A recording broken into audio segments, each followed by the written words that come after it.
Hello dear student, Dalsingar inter college Ratanpurwa मंसूबे महाराजगंज द्वारा संचालित ऑनलाइन क्लास में मैं अरविंद मिश्रा। स्टूडेंट, आज का जो वीडियो है वो बहुत ही इंपॉर्टेंट होने वाला है। इसमें हम ये पढ़ेंगे कि एक समान बाह्य वैद्युत क्षेत्र में रखे वैद्युत द्विध्रुव पर लगने वाला बल आघूर्ण। यहां से देखिए मोस्ट इंपॉर्टेंट है, ये टॉपिक जो है ये मोस्ट इंपॉर्टेंट होता है। या तो इसका प्रूफ पूछा जाता है कि इसको प्रूफ कीजिए, हमको प्रूफ करना होता है कि फाइनली हम प्रूफ करेंगे कि टाउ बराबर P E sine of theta, ये प्रूफ करने के लिए पूछता है। या फिर इससे रिलेटेड न्यूमेरिकल्स पूछता है, या फिर इसका सूत्र केवल पूछता है, बीमा और मात्रक पूछता है। तो हर तरीके से ये इंपॉर्टेंट है और यूपी बोर्ड के पेपर में किसी न किसी सेट में हर सत्र में रहता है, तो मोस्ट इंपॉर्टेंट है। चलिए आइए सीखते हैं ये है क्या। हाँ, तो हेडिंग लगाएं आप लोग, एक समान बाह्य वैद्युत क्षेत्र में रखे वैद्युत द्विध्रुव पर लगने वाला बल आघूर्ण। ये होता क्या है, थोड़ा सा अगर हम ये बात करना चाहते हैं कि बल आघूर्ण होता क्या है, तो इसके पहले हम लोग कक्षा 11 में ये पढ़े हैं बल आघूर्ण क्या होता है। तो बल आघूर्ण का मतलब ये होता है कि परिमाण में समान, प्रकृति में विपरीत तथा जिनकी क्रिया रेखा एक न हो, यदि दो बल किसी भी वस्तु पर लगते हैं तो यह बल आघूर्ण उत्पन्न करते हैं। अब से समझते हैं फिगर के थ्रू। जैसे अगर मान लिया जाए कि यहां पर एक वस्तु है, इस पर एक बल लग रहा है F ऊपर की तरफ, और जितना बल F है या मान लो F1 ऊपर की तरफ लग रहा है, और एक बल लग रहा है F2 जिसका डायरेक्शन नीचे की तरफ है। और साथ ही साथ स्टूडेंट ये भी होना चाहिए कि F1 बराबर क्या F2, और ये सपोज कर लो F, यानी कि जो F1 है और F2 है वह दोनों का वैल्यू सेम होना चाहिए। अब क्या होता है, इनकी क्रिया रेखा एक न हो। क्रिया रेखा एक न होने का मतलब इसका क्रिया रेखा अगर देखा जाएगा तो देखिए इसका क्रिया रेखा ये होगा और इसका क्रिया रेखा जो होगा वो इधर होगा, तो क्रिया रेखा एक नहीं है। अतः ये जो बल है F1 और F2 एक बल युग्म आघूर्ण उत्पन्न करते हैं।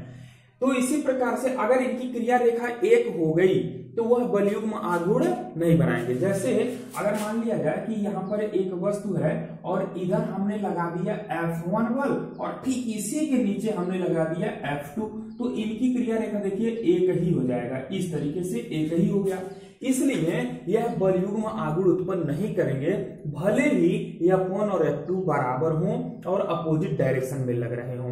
कंडीशन होना चाहिए कि किसी वस्तु पर दो बल कार्य करें जिनका परिमाण बराबर हो, F1 F2 के बराबर हो, और इनकी दिशा अपोजिट हो, और साथ ही साथ इनकी क्रिया रेखा एक न हो, तो यह एक बल युग्म आघूर्ण उत्पन्न करते हैं।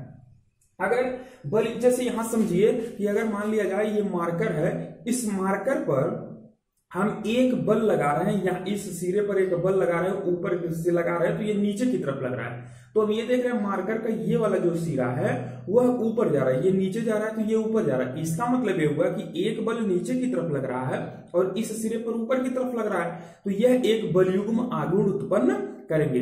तो हमको फर्स्ट ईयर में हम लोगों ने बहुत पढ़ा बल आघूर्ण, इसमें जो पढ़ना है वह ये पढ़ना है कि अगर एक समान वैद्युत क्षेत्र है और उस वैद्युत क्षेत्र में कोई द्विध्रुव रखा हुआ है तो उस पर कितना बल युग्म आघूर्ण कार्य करता है।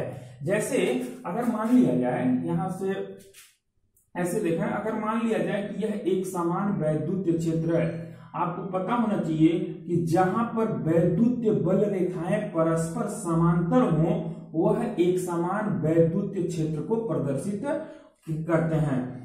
अब मान लिया कि माना एक समान वैद्युत क्षेत्र E है और इसमें एक वैद्युत द्विध्रुव AB रखा गया है। इस तरीके से मान लिया जाए कि एक समान वैद्युत क्षेत्र E में एक वैद्युत द्विध्रुव AB रखा गया है,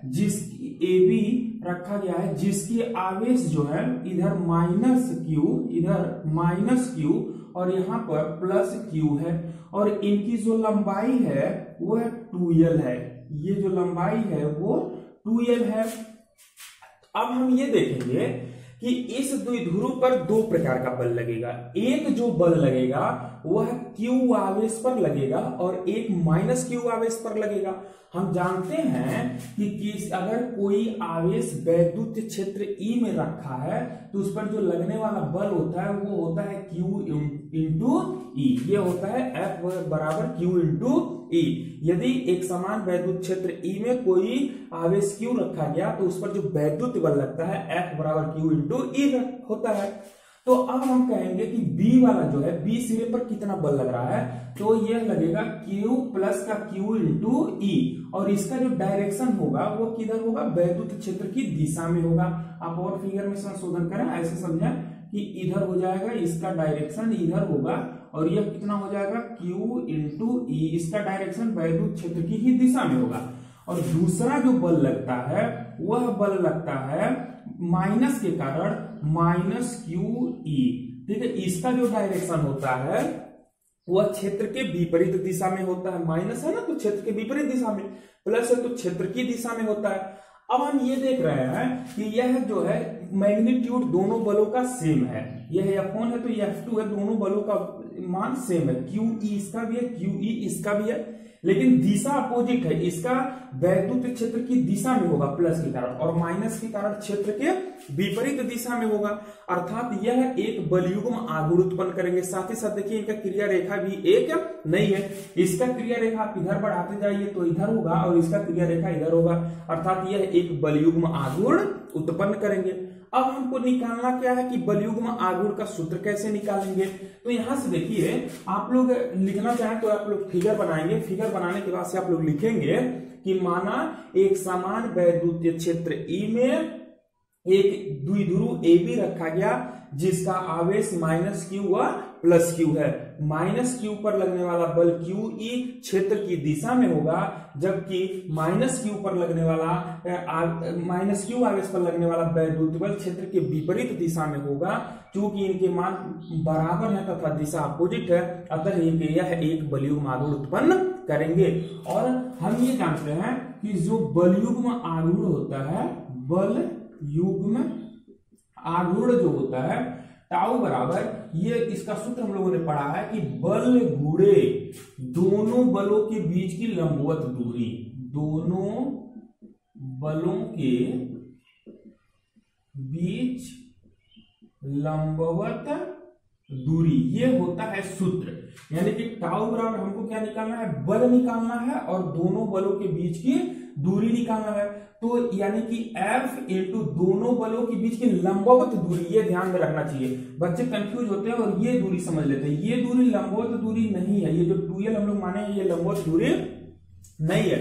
लंबवत दूरी क्या चीज है, तो यहां से आप देख सकते हैं कि जब हम इसको यहां से ऐसे लगाएंगे, ये देखिए लंबवत दूरी का मतलब ये होता है, यहाँ ये वाला जो आएगा ये लंबवत दूरी होता है।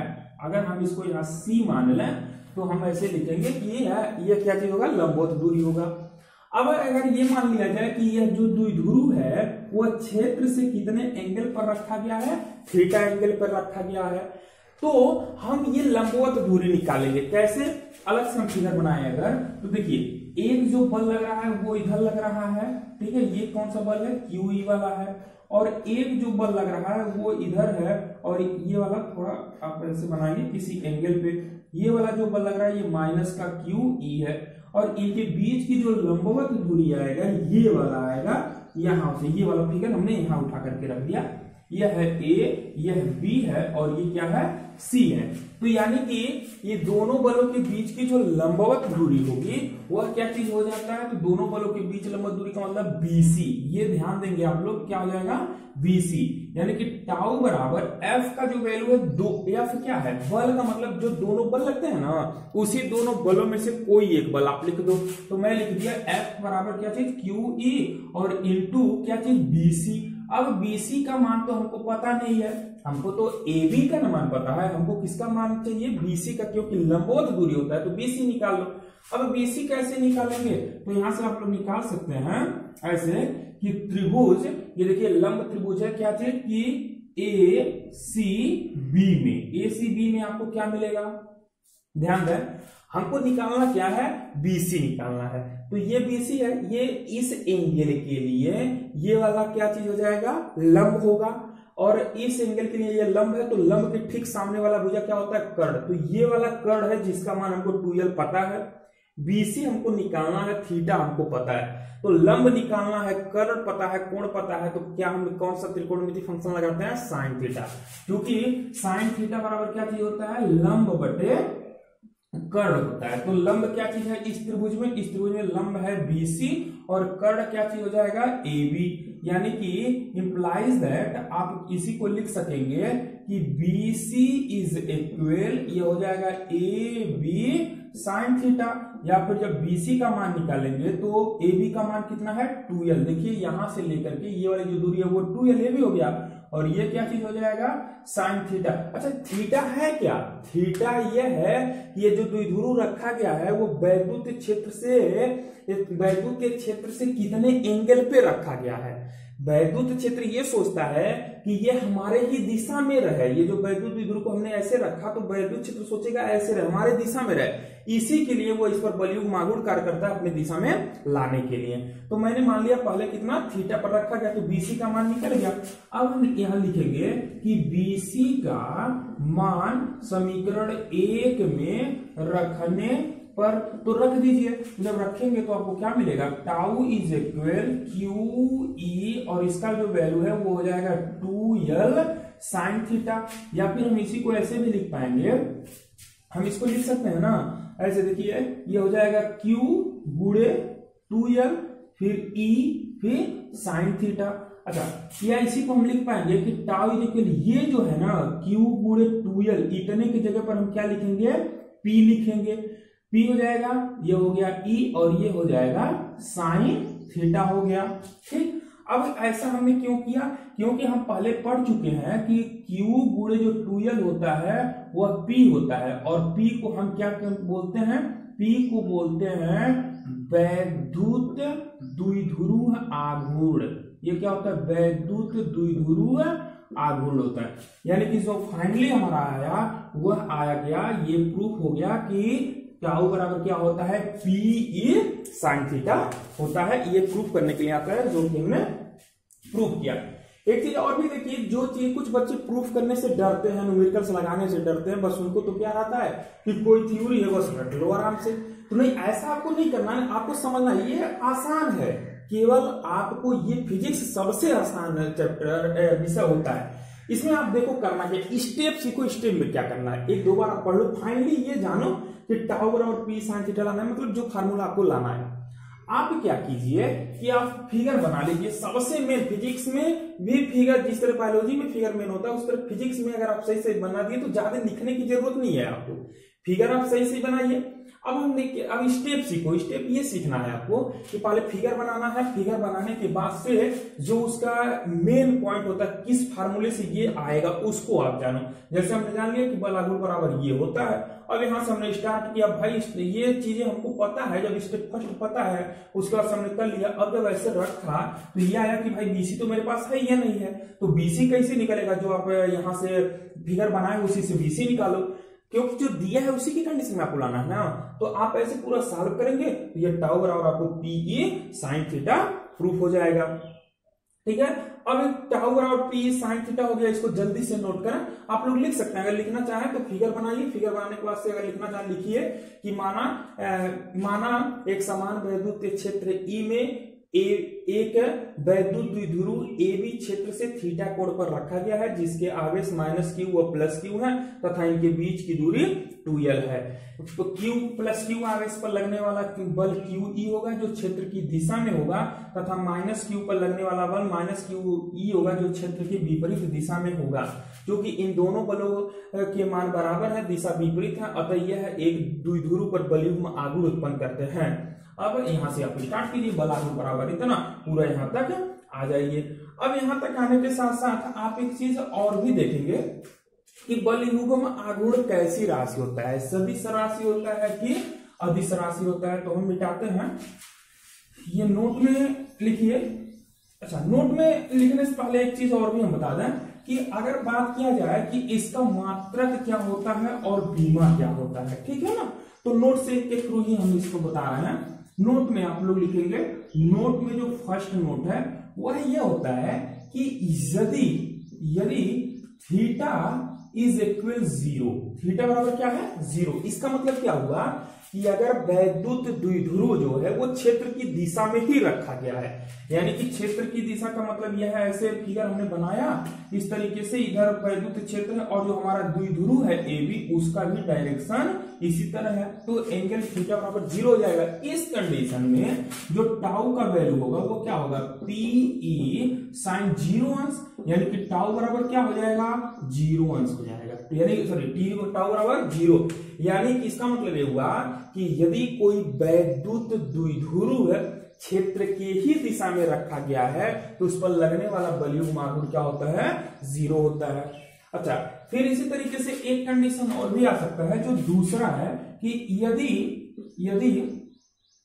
यदि थीटा बराबर 90 अंश हो जाए, थीटा बराबर क्या 90 अंश, यानी कि ये जो वैद्युत द्विध्रुव है यह इस क्षेत्र के क्या है परपेंडिकुलर एकदम है ए बी, जैसे ये थीटा कोण पर पड़ा था तो यह क्या बना 90 अंश, उस कंडीशन में टाउ बराबर हो जाएगा पीई साइन थीटा की जगह पर हम क्या लिख देंगे 90 अंश लिख देंगे। इस कंडीशन में जो टाउ होगा ना वह मैक्सिमम होगा और यह किसके बराबर हो जाएगा पीई के बराबर हो जाएगा, ठीक है, ये किसके बराबर हो जाएगा पीई के, क्योंकि साइन 90 अंश का मान 1, तो टाउ मैक्स बराबर हो गया पीई। यहां से अगर हम पी का वैल्यू निकालेंगे ना वैद्युत द्विध्रुव आघूर्ण का, तो पी बराबर हम लिख सकते हैं कि टाउ मैक्स अपान क्या चीज हो जाएगा ई, यहां से भी आप वैद्युत द्विध्रुव का एक परिभाषा बता सकते हैं, अर्थात अच्छा ये क्यों मैं मैक्स लिखा, मैक्स का मतलब मैक्सिमम, और इसका टाउ का वैल्यू कब मैक्सिमम होगा जब साइन थीटा का मान अधिकतम होगा, और साइन थीटा का जो अधिकतम मान होता है वो 1 होता है,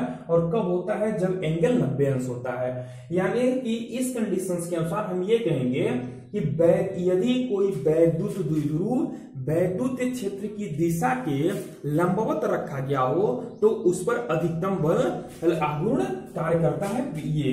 अच्छा, यहां से अगर आप डिफिनेशन बताना चाहें ना वैद्युत द्विध्रुव का डिफिनेशन बताना चाहें तो आप बताएंगे कि वैद्युत द्विध्रुव आघूर्ण उस बलयुग्म आघूर्ण के बराबर होता है जो एक समान वैद्युत क्षेत्र 1 न्यूटन प्रति कूलाम में रखे द्विध्रुव पर लगता है ये।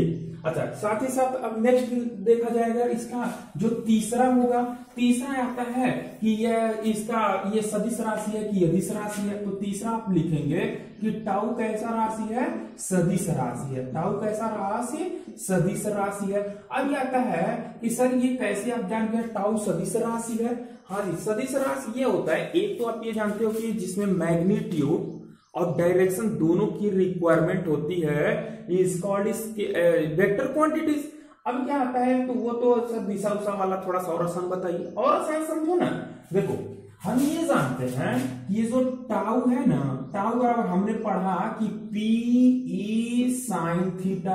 अब सुनो हम ये पढ़े हैं कि यदि एक चीज हम लोगों ने अलग से पढ़ा ऐसे कि अगर vector A cross vector B होता है तो इसको हम लिखते हैं ए बी साइन थीटा, ठीक। यानी कि अगर ए और बी दोनों कैसे राशि सदिश राशि हैं और उनका जब हम क्रॉस प्रोडक्ट करते हैं तब हमको क्या मिलता है सदिश राशि ही मिलता है, और वो उसके साथ क्या लगाया जाता है साइन थीटा। अगर ये डॉट प्रोडक्ट होता तो हमको अदिश राशि प्राप्त होता और यह साइन की जगह क्या रहता कॉस रहता, लेकिन यह क्या है साइन है, इसलिए हम ये साइन को हटा करके यहाँ क्रॉस प्रोडक्ट लगाएंगे और ये हो जाएगा पी ये भी, और इस पर भी आप एरो का चिन्ह लगाइए, ये साइन को आप हटा दीजिए, यानी कि ये साइन थीटा और इसका जो सदिश रूप होता है वो कैसा होता है टाउ और P E sine of theta होता है।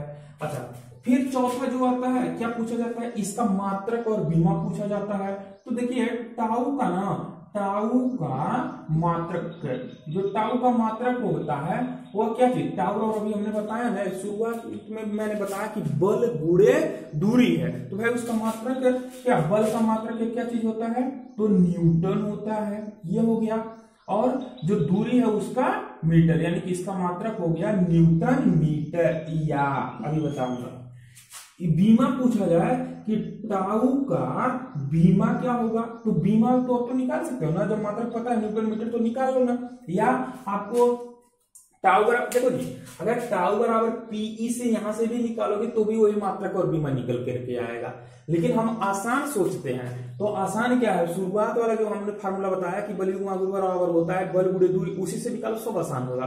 क्योंकि बल का आप जानते हो, टाउ का बीमा निकालोगे तो बल का बीमा, ये क्या चीज हो जाता है, बल का बीमा हो जाएगा, और गुणे दूरी का बीमा, दूरी का बीमा हो जाएगा। अब बल का जो बीमा होता है, बल का बीमा आप क्या जानते हो, एम एल टी पर माइनस 2, और दूरी का जो बीमा है वो क्या होता है, एल होता है। यानी कि फाइनली जो आ जाएगा ना वो जो है एम एल 2 टी पर माइनस 2 हो गया, ये इसका बीमा हो गया। अच्छा, इसके आधार पर ना कभी कभी ये पूछ देता है कि बलयुग्म आघूर्ण का मात्रक एमकेएस पद्धति में क्या है, विकल्प में पूछ देता है, एक नंबर में पूछ देता है। तो देखो, जिस भी क्वांटिटीज का आपको बीमा पता है तो उसका मात्रक आसानी से निकल जाता है एमकेएस पद्धति में। इसको देखते हुए इसका बीमा एमकेएस में हो जाएगा। एम का मतलब क्या चीज होता है, किग्रा हो गया, यल है तो दूरी यानी कि मीटर, लेकिन कितना घात, 2 घात हो गया। ये टाइम सेकंड है, यानी कि ये हो गया सेकंड पर माइनस का 2। अच्छा देखो, इसका ना हम लोग चाहे तो इसका एक मात्रक और बता सकते हैं, क्या, जूल भी कर सकते हो। क्यों, क्योंकि ml2 t पर -2 जो होता है वह किसका मात्रक होता है, कार्य का मात्रक होता है। कार्य का बीमा है ना, तो कार्य का बीमा और सभी प्रकार की एनर्जी का बीमा और बलयुग्म आघूर्ण का बीमा सेम होता है। तो जल्दी से इसको नोट करें, फिर इस पे आधारित हम लोग न्यूमेरिकल सॉल्व करते हैं। आप लोग वीडियो को रोक करके भी नोट किया कीजिए, और किसी भी तरीके से प्रॉब्लम होती है तो आप लोग जरूर बताएं। और इसके बाद से एक है, उसके बाद से हम लोग पढ़ेंगे गॉसियस थ्योरम। तो चलिए इसको मिटाते हैं, और अब नोट हो गया। अब हम लोग ये करेंगे न्यूमेरिकल्स कुछ लगा लें इस पे। न्यूमेरिकल्स में देखिए, एक सवाल पूछा गया सवाल है, ये सवाल 2011 का है। लिखा हुआ है कि एक वैद्युत द्विध्रुव 1 × 10⁻⁶ कूलाम परिमाण तथा विपरीत प्रकृति के 2 विद्युत आवेशों से बना है। इन आवेशों के बीच की दूरी 2 सेमी है। इस द्विध्रुव को 1 × 10⁵ न्यूटन प्रति कूलाम के बाह्य वैद्युतीय क्षेत्र की तीव्रता में रखा गया है। द्विध्रुव पर अधिकतम बल आघूर्ण का मान ज्ञात कीजिए। अधिकतम बल आघूर्ण का मान ज्ञात करना है, तो अधिकतम बल आघूर्ण। चलिए पहले इसके सवाल लगाने के लिए हम लोग क्या करते हैं, सवाल को पढ़ते हैं 1-2 बार, फिर जो दिया है उसको लिखते हैं। उसके बाद से क्या करते हैं, जो पूछा जाता है उसको भी नोट कर लेते हैं। फिर देखते हैं सभी एक एक पद्धति में मात्रक है कि नहीं है, अगर है तो ठीक है, नहीं तो फिर ये सोचते हैं कि कैसे वो बनेगा। फिर चलिए शुरू करते हैं। जैसे दिया है एक वैद्युत द्विध्रुव, इतने वैद्युत द्विध्रुव का मतलब यह Q का जो वैल्यू दिया 1 × 10⁻⁶ दिया। ठीक है, सॉल्व करते हैं। क्वेश्चन अभी आप यहाँ हम दे देंगे।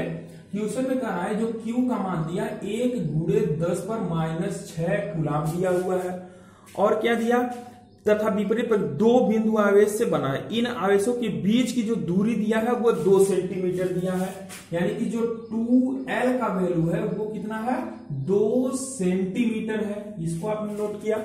फिर क्या दिया है कि इस द्विध्रुव को 1 × 10⁵ न्यूटन प्रति कूलाम की बाह्य वैद्युतीय क्षेत्र में रखा गया है, यानी कि E का मान दिया है 1 × 10 पर कितना है, 10⁵। ठीक है, इस पर न्यूटन प्रति कूलाम। आपसे पूछ रहा है कि अधिकतम बलयुग्म आघूर्ण का मान क्या हो, यानी कि टाउ मैक्स का मान क्या होगा, यही आपसे सवाल पूछा गया है। कोई दिक्कत नहीं है। तो 2 तरीके से हम लगा सकते हैं। तो अभी देखिए, ये कूलाम में दिया, ये सेंटीमीटर में, ये न्यूटन प्रति कूलाम में। तो पहले ये जो सेंटीमीटर है हम इसको किस में बदलेंगे, मीटर में बदलेंगे। तो आपको पता है इसको बदलने का तरीका क्या, जब सेंटीमीटर में दिया हो तो उसी में आप 10⁻² का गुणा कर दीजिए, और वो किस में बदल जाता है, मीटर में बदल जाता है। हमसे पूछा क्या है, टाउ मैक्स। तो अब ये देखेंगे कि जो पूछा गया है और जो दिया है उसमें क्या रिलेशन है। तो हमने पहले ही पढ़ा कि जो टाउ मैक्स का वैल्यू होता है वह क्या चीज होता है, पीई साइन थीटा, तो मैक्स पूछ रहा है तो थीटा का वैल्यू 90 अंश हो गया, यानी कि टाउ मैक्स बराबर पीई होता है। पी का वैल्यू हमको पता नहीं है तो आप या तो चाहो तो अलग से पी का वैल्यू निकाल लो, अगर नहीं तो पी बराबर क्या चीज होता है, क्यू गुणे 2l। पी वैद्युत द्विध्रुव है, इसका मतलब क्या, क्यू गुणे 2l, और ये क्या चीज हो जाएगा, ई। सबका वैल्यू पुट कर दो। क्यू का वैल्यू कितना दिया हुआ है, 1 गुणे 10 पर -6। 2l का क्या होता है, द्विध्रुव के बीच की दूरी 2l। ये अलग अलग नहीं समझना कि अलग अलग है, दो अलग है, ये दोनों को मिला करके इसको आप डी भी कर सकते हो। तो इसका वैल्यू कितना दिया है, 2 गुणे 10 पर -2 हो गया ये।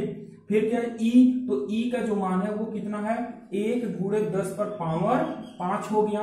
अब सॉल्व करोगे तो ये तो 1 हो गया, यानी कि ये हो जाएगा 1 का गुणा 2 में कर दो 2 का गुणा 1 में कर दो तो कितना हो जाएगा 2, यानी कि 2 गुणे, ये पावर देखो कैसे चेंज करते हैं, ये 6 पर -6 है, यहाँ 10 पर -2 है और यहाँ 5 है, तो क्या करते हैं, गुणा करते समय घातों को जोड़ते हैं, तो -6 -2 मिला करके -8 हो गया, यहाँ प्लस का 5 है, यानी कि 8 में से आप 5 को क्या करेंगे, घटाएंगे, तो माइनस का ये कितना आ जाएगा, 3 आ जाएगा।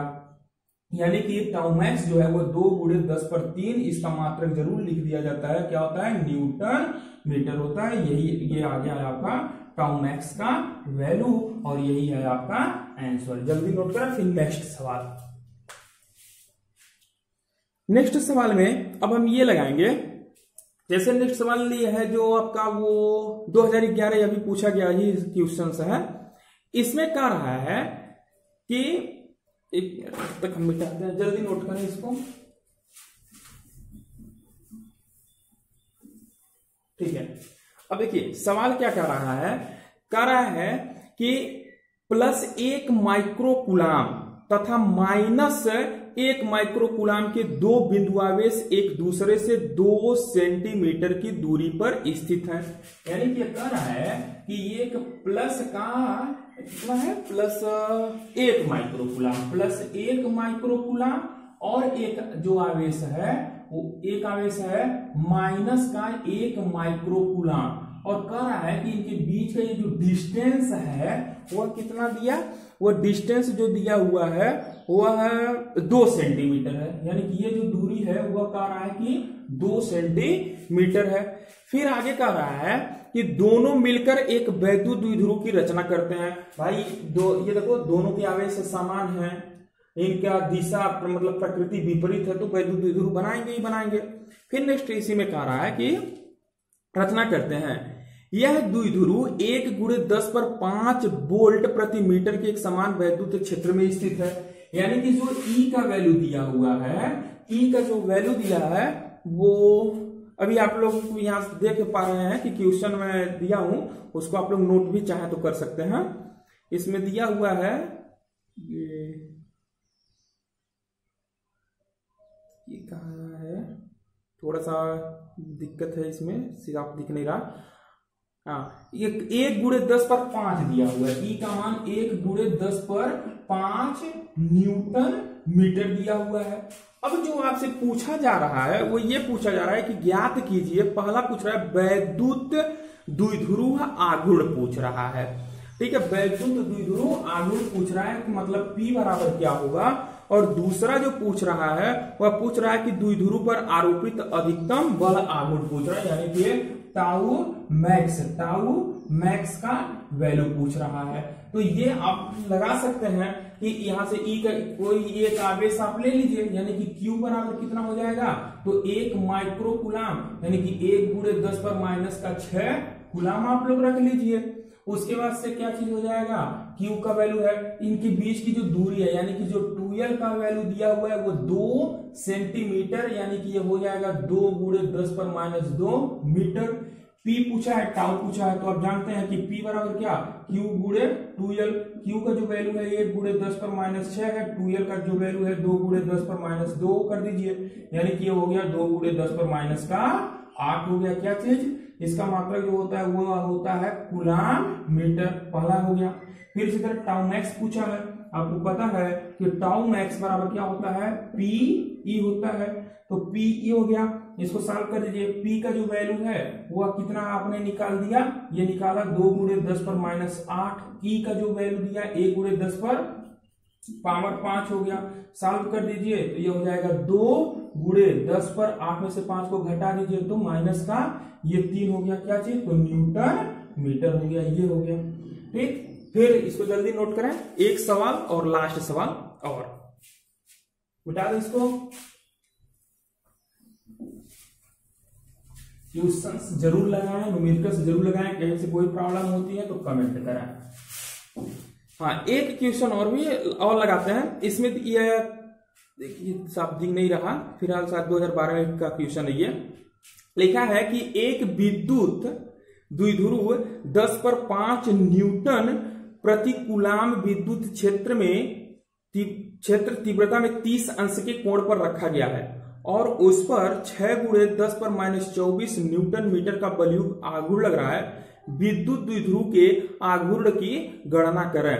यानी कि इसमें जो दिया है वो इसमें दिया हुआ है, सॉल्व करेंगे इसको तो ये दिया है कि E का जो मान दिया, E का वैल्यूएशन दिया 10 पर 5 न्यूटन प्रति कूलाम दिया हुआ है और क्या कर रहा है, थीटा दे दिया, थीटा दिया है 30 अंश के कोण पर रखा गया, यानी कि थीटा बराबर 30 हो गया।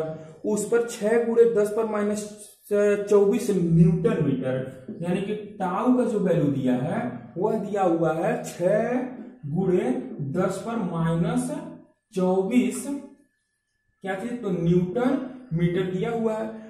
इतना दिया और आपसे कह रहा है कि विद्युत द्विध्रुव के आघूर्ण की गणना कीजिए। विद्युत द्विध्रुव के आघूर्ण की गणना का मतलब P बराबर आपसे पूछा जा रहा है। फिर वही रूल, तो जो दिया है उसको पहले नोट कर लिया, उसके बाद से देखिए इसमें तो सभी एक ही पद्धति में हमसे P पूछा है, तो एकदम ये सोचो कि ये सभी क्वांटिटी में कौन सा फार्मूला यूज होगा। तो हम ये जानते हैं कि टाउ बराबर होता है PE sin थीटा। इसमें से हमसे क्या पूछा है, हमसे पूछा है आस्क, यही वाला तो हमसे पूछा है, इसी को पूछा है P क्या होगा। तो जिसको पूछता है ना उसको आप एक तरफ कर लो, दाएं तरफ या बाएं तरफ बराबर के, और जो दिया है उसको आप एक तरफ कर दो, सॉल्व करो। जैसे हमसे P पूछा है तो हमने यहां लिख दिया P बराबर क्या हो जाएगा, टाउ बटे ये हो गया E sin थीटा। अब सबका मान रख दो। टाउ का मान कितना दिया हुआ है, 6 गुणे 10 पर -24। E का मान कितना है, 10 पर पावर 5 हो गया और ये हो गया कितना, ये हो जाएगा साइन और कितना 30 अंश, थीटा का वैल्यू 30 अंश दिया।